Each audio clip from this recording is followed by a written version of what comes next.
Okay, the customer is always right. You have always heard this. Nobody has not heard this, and nobody hasn't even repeated it several times. But guess what? When we are the customers, the question is, we always believe the customer is always right when we are the customers. But if you are a service provider, if you are in business, do you consider your customer always right? Do you believe in this? In average classes of mine, I ask this question, and everybody saying, oh yeah, of course, we know this. Do you believe in this? Ah, yes, we do believe in this. Have you ever met with a customer who was nasty and giving you wrong arguments or irrational in what he says? That many people say, oh yeah, of course. If it is so, then how come the customer is always right? If you see some customers as being nasty, irrational, or wrong, then the statement is totally destroyed. The statement says the customer is always right. It's not sometimes right. It's not most of the times right. It says always right. How can the customer be always right? Isn't he human being like us who is liable to make mistakes? How come someone to be always right while he's a human being? You think several times about this and you find it's some sort of a dilemma, but simply it is not a statement of fact. It is a statement of attitude. Your attitude as a service provider should say, customer is always right. What if the customer is wrong? Then you need to understand that when the customer is wrong, it is because of something not right that we did.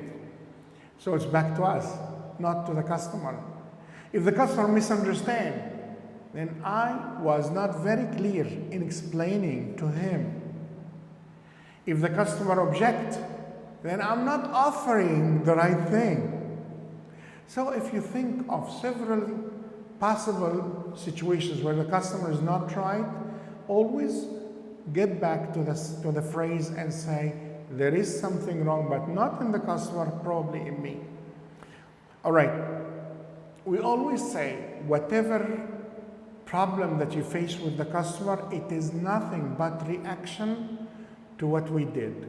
So if we do something really good, the customer will be happy. If we don't do a good job to please the customer, he will not be happy. He may be angry even sometimes. So if the customer is angry, it is just a reflection, a reaction of what kind of job that we did with this customer. And if we assume together that there is a possibility that the customer is wrong, who decides in this possibility? Is it us? You as a service provider? And you give yourself the right to judge that the customer in this situation is right, but in this situation he's wrong. Can't you yourself be wrong in this judgment? The question is, it's okay, we can be wrong, but can you afford being wrong with a customer? Imagine a customer coming with a very big purchase, and we really need this customer. We need all our customers to survive. And you judge that he is wrong, and he goes and he never comes back. What happens? Chances are that if you were wrong about this judgment, then I lost this customer. Accordingly, do not leave the door open for your own judgment whether the customer is right or wrong.